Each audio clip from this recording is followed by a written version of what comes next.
စွာဘုရားရှင်ခုနဝါမြောက်မှာ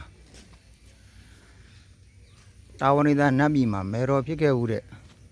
တန်တုတိတအနာသားကိုအကြီးမှုပြုပြီးတော့ဝါတွင်3 လပတ်လုံးပြီးဓမ္မဒေသနာတော်ဟောကြားတော်မူပြီးနောက်တာဝဏိသားနတ်ပြည်ကနေတရင်ညိုလာပြီးနေမှာပြန်လဲဆင်းသက်လာတဲ့မြတ်စွာဘုရားရှင်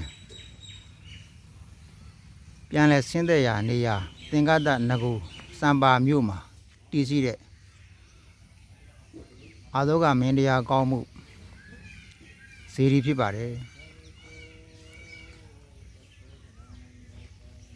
အိန္ဒိယဆရာတော်ကြီးတွေ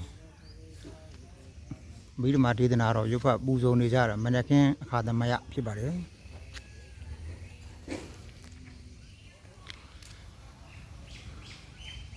ဝါရင်3 လပတ်လုံးဟောကြားတော်မူတဲ့အဘိဓမ္မာဒေသနာတော်မြတ်ဟာဓမ္မသင်္ကန်းကြီးကျမ်းဝိပင်ကအကျမ်းဓာတုကရာကျမ်းပုဂ္ဂလပညာတိကျမ်းကထာဝုထုကျမ်းယမကကျမ်းပဋ္ဌာန်းကျမ်းဆိုပြီးတော့ကျမ်းအနေအားဖြင့်9 ကျမ်းဗိဓမ္မာပိဋကဒေသနာတော်ဖြစ်ပါတယ်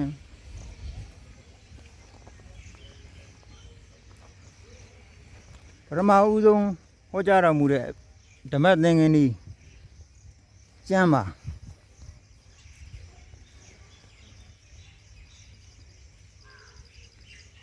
အပိုင်းကြီးအပြင်မာတိကအပိုင်းဗရဘာဇနီအပိုင်းဆိုပြီးတော့2 ပိုင်းရှိပါတယ်ခေါင်းစဉ်တက်ထားတဲ့မာတိကာကုသလဓမ္မာအကုသလဓမ္မာအဗျာကရဓမ္မာအစချီပြီးတော့ဟောကြားတော်မူတဲ့တိကမာတိကာဟေတုဓမ္မာနာဟေတုဓမ္မာအစချီပြီးတော့ဟောကြားတော်မူတဲ့ဒုက္ခမာတိကာအပြင်မာတိကာထားပြီးတော့ဗရဘာဇနီရောက်တဲ့အခါကျတော့ထိုထားတဲ့မာတိကာ၌ပါဝင်သောကုသလဓမ္မာဟုသောအစဖြာသည့်တရားဒေသနာတော်၌ပါသောကုသိုလ်ဆိုတာဘယ်လိုဟာပါလဲဆိုတဲ့သဘောတရားမျိုးနဲ့အကျယ်ဝေဖန်ပြီးတော့ကတမေဓမ္မာကုသလအစကြီးပြီးဟောကြားတော်မူအပ်သောဗရဘာဇနီအပိုင်းမှာတော့စေတုပ္ပါရကန္ဓရူပကန္ဓနေခိပကန္ဓအထာကရာကန္ဓဆိုပြီးတော့ဗရဘာဇနီအပိုင်းကြီးမှာ4 ပိုင်းခွဲပြီးတော့ဟောကြားတော်မူအပ်တာဖြစ်ပါတယ်ဓမ္မသင်္ကန်းကြီးကျမ်းကိုတာဝဏိသားနတ်ပြည်မှာမြတ်စွာဘုရားရှင်ဟောကြားတော်မူတာဟာအကျယ်တဝင့်ဟောကြားတော်မူချက်ဖြစ်တဲ့အတွက်12 ရက်ကြာအောင်24 နာရီကာလပတ်လုံးဟောကြားတော်မူရပါတယ်ဗိဓမာဒေသနာတော်မြတ်ကိုဟောကြားသောနီးသည်အကျယ်ဟောကြားသောဝိထာရနီးအကျဉ်းဟောကြားသောသင်္ခေပနီးမကျဉ်းမကျဲဟောကြားတော်မူအပ်သောနာတိဝိထာရနာတိသင်္ခေပနီးဆိုပြီးတော့နီး 3 ပါးရှိပါတယ်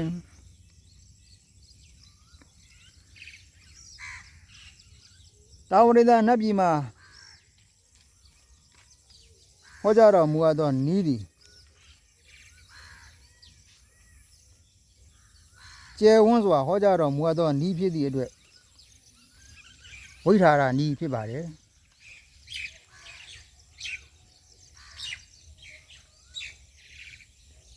ဆွမ်းကိစ္စကိုယ်လက်တန်တဲ့ခြင်းကိစ္စစသည်ဆောင်ရွက်ရန်လူပြည်သို့နေ့စဉ်ဆင်းတော်မူပြီးအနောတအိုင်အနိစံတကူတော်မှာရှင်သာရိပုတ္တရာမထေရမြတ်အားဟောကြားတော်မူအပ်သောနီးကတော့အလွန်ကျဉ်းလွန်းသောသင်္ခေပနီးဖြစ်ပါတယ်မြတ်စွာဘုရားရှင်လူပြည်သို့ဆင်းသက်တော်မူစဉ်အဘိဓမ္မာဒေသနာတော်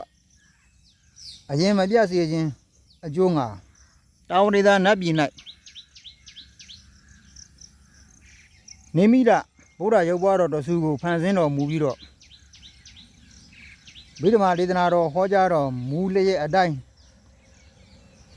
တည်ရှိစေပြီးအဘိဓမ္မာဒေသနာတော်အလင်းဟာအစင်မပြတ်ဟောကြားတော်မူရပါတယ်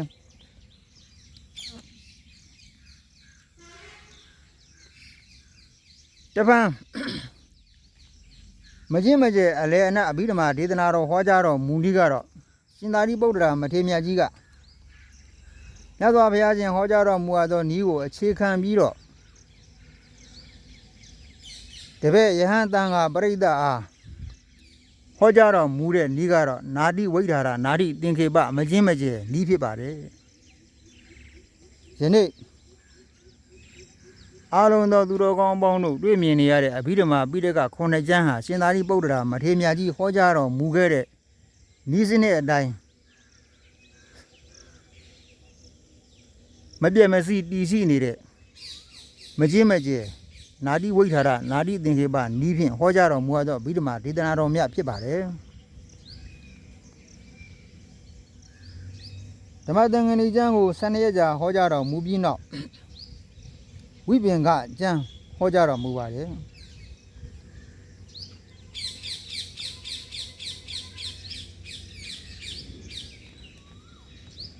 ဝိပင်ကျမ်းမှာခန္ဓာဝိပင်ကအာယတနာဝိပင်ကဓာတုဝိပင်က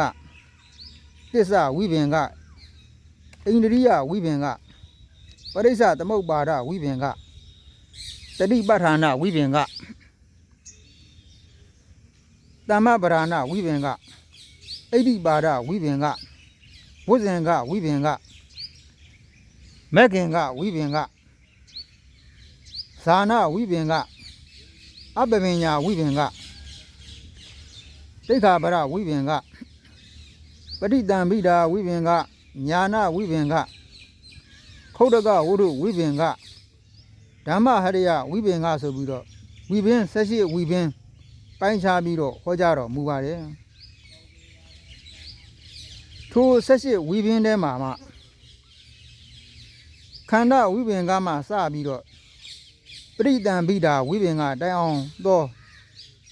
15သောဝိပင်တို့ကိုတော့သုတ်တန္တဘာသနိယနီးအဘိဓမ္မဘာသနိယနီးပညာပုဇ္ဇကနီးဆိုပြီးတော့နီးသုံးနည်းဖြင့်ဝေဖန်ဟောကြားတော်မူပါတယ်16ခုမြောက်ဖြစ်တဲ့ညာနာဝိပင်ကိုတော့ဥဒိတမာတိကာ10ပါး၎င်းဥဒိတမာတိကာ10ပါးကိုအကျယ်ဝေဖန်ပြီးဟောကြားတော်မူတဲ့နိဒိတ10ပါးဆိုပြီးတော့ဥဒိတနိဒိတ2မျိုးပိုင်းခြားပြီးတော့ဟောကြားတော်မူပါတယ်ထို2မျိုးမှာလည်းတစ်မျိုးတစ်မျိုးမှာဧကကဒုကတိကစရုပ်ကပြင်စကဆက်ကတတ္တကအထကနဝကဓာတကဆိုပြီးတော့10မျိုးစီ10မျိုးစီဟောကြားတော်မူပါတယ်18ခုမြောက်ဖြစ်တဲ့ခုတ်တကဝိပင်ကကိုတော့ဥဒိတမာတိကာ10ပါးဧကကစသည်ဖြင့်နောက်နိဒိတ12ပါးဥဒိတ၌လာသောဧကကစသည်ကိုတဏဝိစရိတနိဒိတပေါင်းထည့်ပြီးတော့နိဒိတကြတော့17ပါးဖြင့်ဟောကြားတော်မူပါတယ်18ခုမြောက်ဝိပင်ကျမ်း၌လာရည်သောနောက်ဆုံးဓမ္မဟရိယဝိပင်ကဟုတော့ဝါရ10ပါးဖြင့်အကျေတဝင့်ဝေဖန်ဟောကြားတော်မူပါတယ်ဝိပင်ကျမ်းကိုဟောကြားတော်မူသောအချိန်ကာလကတော့12ရက်ကြာမြင့်ပါတယ်ဝိပင်ကျမ်းကိုဟောကြားတော်မူပြီးနောက်ဓာတုကရာကျမ်းကိုဆက်ပြီးဟောကြားတဲ့အခါမှာ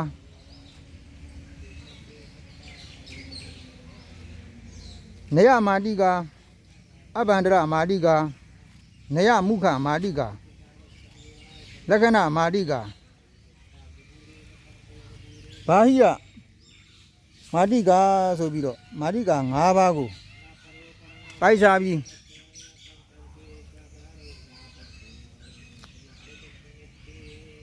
ဥဒ္ဒေသနေဒေသနှမျိုးစီခွဲခြားပြီးတော့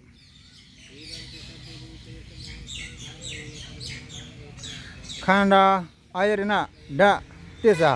ဣန္ဒြေပိဿသမုပ္ပါတိကဒုက္ခ၈ပါးပိုင်းခြားပြီးတော့အကျယ်တဝင့်ဟောကြားတော်မူပါတယ်ပုဂ္ဂလပညာတိကျမ်းမှာတော့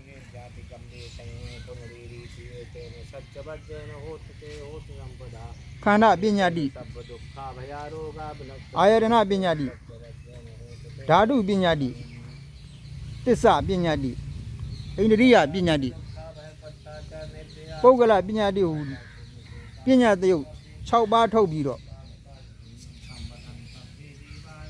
ခု6ပါးပညာ၌လာရှိသောခန္ဓာ5ပါးရဲ့တယုတ်အာယတနာ12ပါးတယုတ်ဓာတ်17ပါးတယုတ်သစ္စာ4ပါးတယုတ်ဣန္ဒြေ22ပါးတယုတ်ထုတ်ပြပြီးတော့ဟောကြားတော်မူပါတယ်ပုဂ္ဂလပညာတိအခန်းကဏ္ဍကိုတော့ဥဒ္ဒေသနေဒေသနှမျိုးထားပြီးတော့ဥဒ္ဒေသမှာလည်းပဲဧကကဥဒ္ဒေသစသည်ဖြင့်10ပါးနေဒေသမှာလည်းပဲဧကကနေဒေသစသည်ဖြင့်10ပါးဟောကြားတော်မူပါတယ်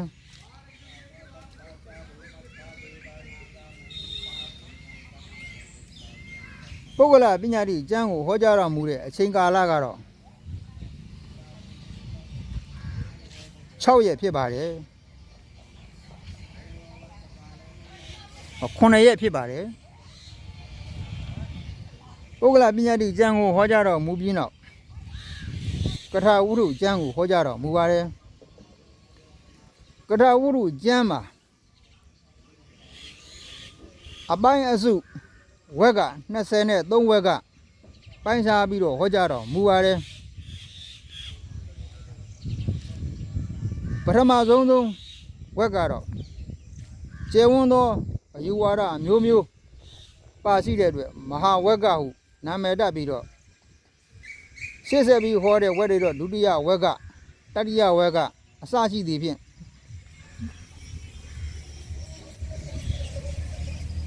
တေဝီဒဝက်တိုင်အောင်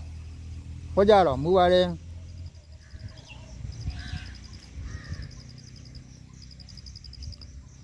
အယူဝါဒပေါင်းကထာပေါင်း226ကထာပါရှိသောကထာဝုဒ္ဓကျမ်းရဲ့ပထမဦးဆုံးမဟာဝက်ကမှာတော့ပုဂ္ဂလကထာပရိဟာနိကထာဓမ္မစရိယကထာ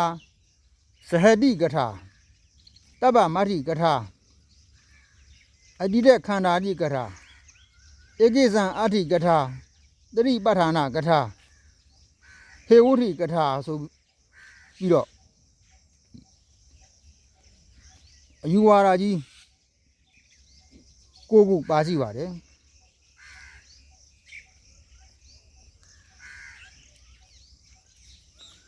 ဒုတိယဝက်ကမှာတော့ပရူပဟာရကထာစသောကထာ7ပါးဟောကြားတော်မူပါတယ်တတိယဝက်ကမှာတော့ဗလကထာစတဲ့ကထာ12ပါးတပံစတုဒ္ဓဝက်ကမှာတော့ဂိဟိတအာရဟတိကထာစသောကထာ10ပါးပြင်စမဝက်ကမှာတော့ဝိမု ക്തി ကထာစတဲ့ကထာ10ပါး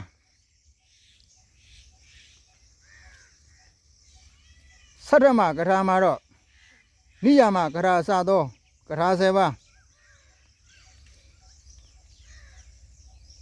တတ္တမကထာမှာတော့သင်္ဂဟိတကထာစသောကထာ10ပါးတပံအဋ္ဌမကထာမှာသဂတိကထာစသောကထာ17ပါးနဝမကထာမှာတော့အာနိတန္တဓာတာဝိကထာစတဲ့ကထာ17ပါးဓတ္တမကထာမှာတော့နိရောဓကထာစတဲ့ကထာ17ပါး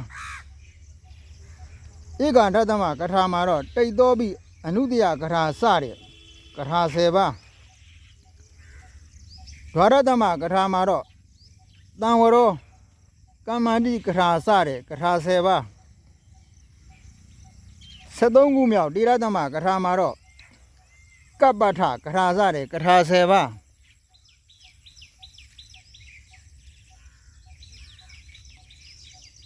14ခုမြောက်သုဒ္ဓသမကထာမှာတော့ကုသလပရိတန္တဟေရကထာစတဲ့ကထာ9ပါး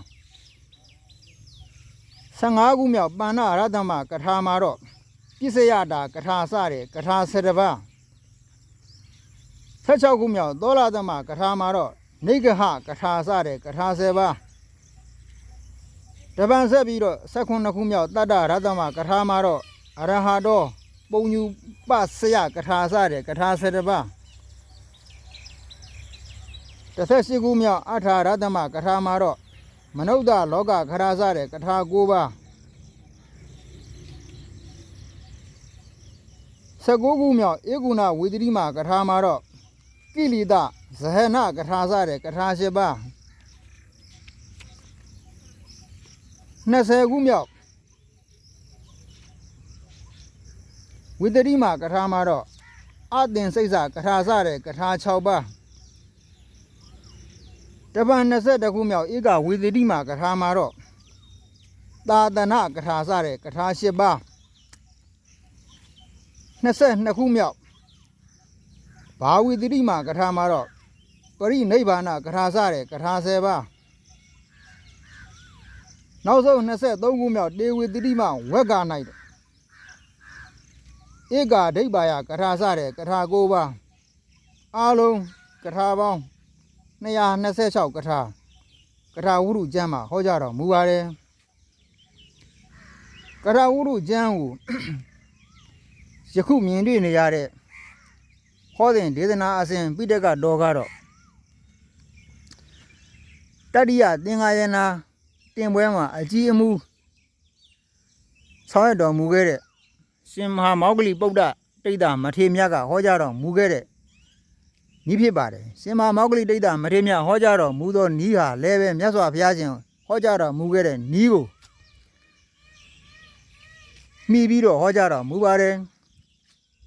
မြတ်စွာဘုရားရှင်ဟာအနာဂတဉာဏ်တော်နဲ့ကြည်တော်မူပြီးတော့နောင်အခါသာသနာတော်မှာရှင်မဟာမောဂလိတိဋ္ဌဆိုတဲ့အမည်နဲ့သာသနာပြုရမဲ့သာသနာအာဇာနည်ပေါ်ထွန်းတော်မူတဲ့အခါမှာကထာဝုရုကျမ်းကိုဟောကြားတော်မူလိမ့်မယ်အဲ့ဒီကထာဝုရုကျမ်းကိုနီးအနေနဲ့အကျဉ်းမြဟောကြားတော်မူထားခဲ့တဲ့မြတ်စွာဘုရားရှင်ဟောနည်းကိုအခြေခံပြီးတော့ရှင်မဟာမောဂလိပုဒ္ဒတိဋ္ဌမထေရမြတ်ကကထာဝုရုကျမ်းကိုဟောတော်မူပါတယ်ကထာဝုရုကျမ်းဟောတော်မူရခြင်းရဲ့အကြောင်းအရင်းကတော့မြတ်စွာဘုရားရှင်ပြိဋိနိဗ္ဗာန်ဆံတော်မူပြီးနောက်ပိုင်းဗုဒ္ဓဘာသာသာသနာလောကမှာအယူဝါဒအမျိုးမျိုးရောထွေးဆက်နွယ်လာပါတယ်အမျိုးမျိုးသောအယူဝါဒရှိသူတွေဟာဗုဒ္ဓဘာသာအတွင်းဝင်ရောက်ပြီးတော့ဗုဒ္ဓဘာသာမဟုတ်သောအယူဝါဒမမှန်သောအယူဝါဒတွေကိုဗုဒ္ဓဘာသာတရားဒေသနာတော်အနေနဲ့အဓမ္မဝါဒတွေကိုဟောကြားပြီးတော့ကြာလာတဲ့အခါမှာဒီအဓမ္မဝါဒတွေကပဲဗုဒ္ဓဘာသာအနေအဖြစ်နဲ့သာသနာတော်မှာရောထွေးလာတဲ့အတွက်မမှန်မကန်သောမှားယွင်းသောမိစ္ဆာအယူဝါဒများသာသနာတော်အတွင်းမှာဖယ်ရှားပြစ်ဖို့ရာမြတ်စွာဘုရားရှင်ရဲ့အဆုံးအမဒေသနာတော်သာသနာတော်များကြီးတန်ရှင်းစွာတည်တံ့ပြန်ပွားစေခြင်းအကျိုးငှာရှင်မဟာမောဂလိပုဒ္ဒတိဋ္ဌမထေရမြတ်ကကထာဝုရုကျမ်းကိုဟောတော်မူပါတယ်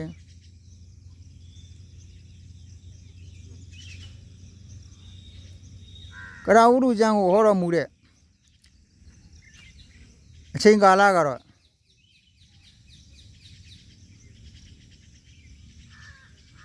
ရှိရဖြစ်ပါတယ်ကထာဝုရုကျမ်းကိုဟောတော်မူပြီးနောက်ယမကအကျမ်းကိုဟောတော်မူပါတယ်ယမကအကျမ်းဟာအပိုင်းကြီးအပြင်10ပိုင်းရှိပါတယ်မူလယမကခန္ဓာယမက အာယတနာယမကဓာတုယမကသစ္စာယမကသင်္ခါရယမကအနုတ္တယယမကစိတ်ဓာယမက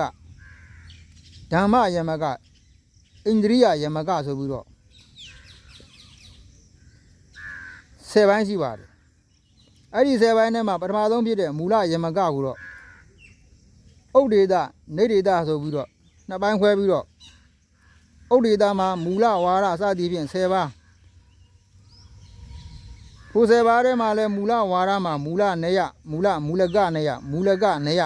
မူလကနေယဆိုပြီးတော့နေယ4ပါးစသည်ဖြင့်ဟောကြားတော်မူပါတယ်ခန္ဓာယမကမှာတော့ရူပံရူပခန္ဓာစသည်ဖြင့်အခြေတည်ပြီးတော့ပါဏာတိဝါဒပိုတိဝါဒပရိညာဝါဒဟုဝါဒကြီး3မျိုးဖြင့်ပိုင်းခြားပြီးတော့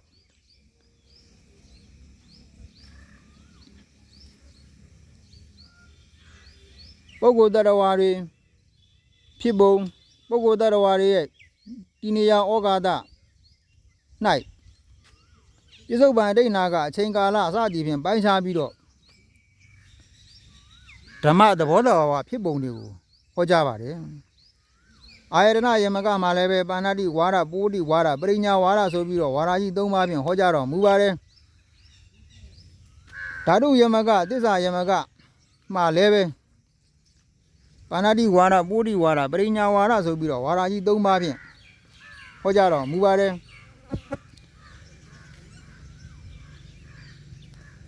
သင်္ခါရယမကမှာတော့သင်္ခါရ3မျိုးကာယသင်္ခါရဝစီသင်္ခါရစိတ်ဓာသင်္ခါရဒီသင်္ခါရ3ပါးကိုပါဏာတိဝါဒစသောဝါဒ3ပါးဖြင့်ဟောကြားတော်မူပါတယ်ခုနှစ်ခုမြောက်အနုတ္တယယမကမှာတော့ဥပ္ပဒိဋ္ဌာနဝါဒမဟာဝါဒဆိုပြီးတော့ဝါဒ2ပါးဥတည်ပြီးတော့တဖန်မဟာဝါဒမှာလည်းပဲအနုတ္တယဝါဒတာနုတ္တယဝါဒဗဇဟနဝါဒပရိညာဝါဒပဟိနဝါဒဆိုပြီးတော့ဝါဒ5မျိုးနဲ့ဟောကြားတော်မူပါတယ်ရှစ်ခုမြောက်စိတ်ဓာယမကမှာတော့ဥဒ္ဒေတနေဒေတနှစ်ပိုင်းတည်ပြီးတော့ပုဂ္ဂလဝါဒဓမ္မဝါဒပုဂ္ဂလဓမ္မဝါဒဟုသို့ဝါဒ3ပါးစီခွဲချမ်းဝေဖန်ဟောကြားတော်မူပါတယ်ကိုးခုမြောက်ဓမ္မယမကမှာတော့ဥဒ္ဒေတနေဒေတအပိုင်း2ပိုင်းကိုပါဏာတိဝါဒပိုတိဝါဒဘာဝနာဝါဒဆိုပြီးတော့ဝါဒ3ပါးဖြင့်ခွဲချမ်းဝေဖန်ဟောကြားတော်မူပါတယ်နောက်ဆုံး10ခုမြောက်ဓမ္မယမကမှာတော့ဥဒ္ဒေတနေဒေတနှစ်ပိုင်းထားပြီးတော့တစ်ပိုင်းမှာပါဏာတိဝါဒပိုတိဝါဒပရိညာဝါဒဟုဝါဒကြီး3ပါးဖြင့်အကျေတဝင့်ဝေဖန်ဟောကြားတော်မူပါတယ်ယမိုက်ကျမ်းကိုဟောကြားတော်မူတဲ့အချိန်ကာလကတော့ရက်20ဖြစ်ပါတယ်ယမိုက်ကျမ်းဟောကြားတော်မူပြီးနောက်ခုနှစ်ခုမြောက်နောက်ဆုံးဖြစ်တဲ့ပဋ္ဌာန်းကျမ်းတော်မြတ်ကိုတော့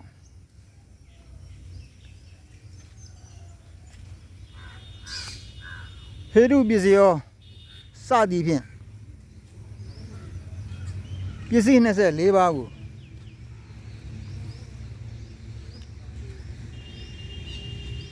ကုသလတိတ်စသည်ဖြင့်၎င်းဟေတုဓမ္မစသည်ဖြင့်၎င်းတိတ်နှင့်ဒုတ်ရောဒုတ်နှင့်တိတ်ရောတိတ်ချင်းရောဒုတ်ချင်းရောအဘိဓမ္မာကိုအလုံးနိုင်ရှင်ပြီးတော့တိကပဋ္ဌာနာဒုက္ခပဋ္ဌာနာဒုက္ခတိကပဋ္ဌာနာတိကဒုက္ခပဋ္ဌာနာတိကပဋ္ဌာနာဒုက္ခပဋ္ဌာနာကိုဆိုပြီးတော့နိစ္စနဲ့ခန္ဓာနာအကြီး6ခုထားပြီးတော့ဟောကြားတော်မူပါတယ်တပံအနန္တနယသမန္တမဟာပဋ္ဌာန်းကျမ်းတော်မြတ်ဟာနိစ္စနဲ့ အဆုံးအပိုင်းအခြားမရှိအလွန်ကျယ်ဝန်းနည်းနည်းစွာဟောကြားတော်မူတဲ့ဒေသနာတော်ဖြစ်တဲ့အတွက်ဤအမျိုးမျိုးဖြင့်တန်ဆာစဉ်ဟောကြားတော်မူတဲ့ပဋ္ဌာန်းဒေသနာတော်မြတ်ကိုဆက်ပြီးတော့အနုလောမနီးပြစ္ဆေနိယနီးအနုလောမပြစ္ဆေနိယနီးပြစ္ဆေနိယအနုလောမနီးဆိုပြီးတော့နီးလေးမျိုးဖြင့်တိကပါဒနာစာသော6ပါးကိုဝေဖန်ပြီးတော့ဟောကြားတဲ့အခါမှာအနုလောမတိကစာတိက6ပါးပြစ္ဆေနိယတိကစာတိက6ပါးအနုလောမပြစ္ဆေနိယတိကစာတိက6ပါးပြစ္ဆေနိယအနုလောမတိကစာတိက6ပါးအပြင်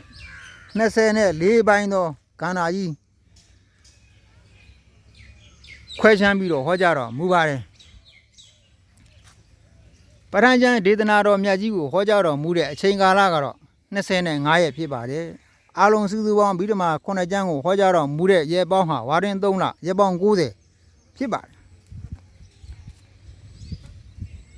ရက်ပေါင်း90အဘိဓမ္မာဒေသနာတော်မြတ်ကိုဝါရင်3လပတ်လုံးဟောကြားတော်မူပြီးနောက်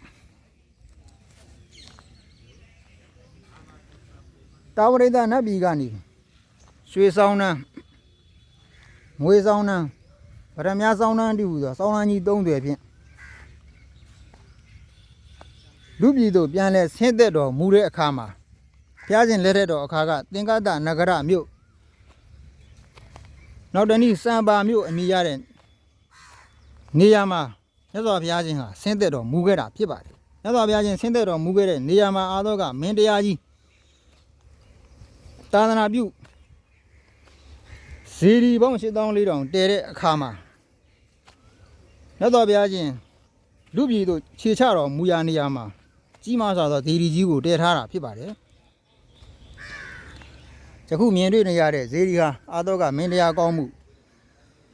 အဘိဓမ္မာဒေသနာတော်မြတ်ပူဇော်သောအပြင်အထိတ်မှတည်ရှိသောဒေသနာတော်ဖြစ်ပါဇေဒီဖြစ်ပါတယ်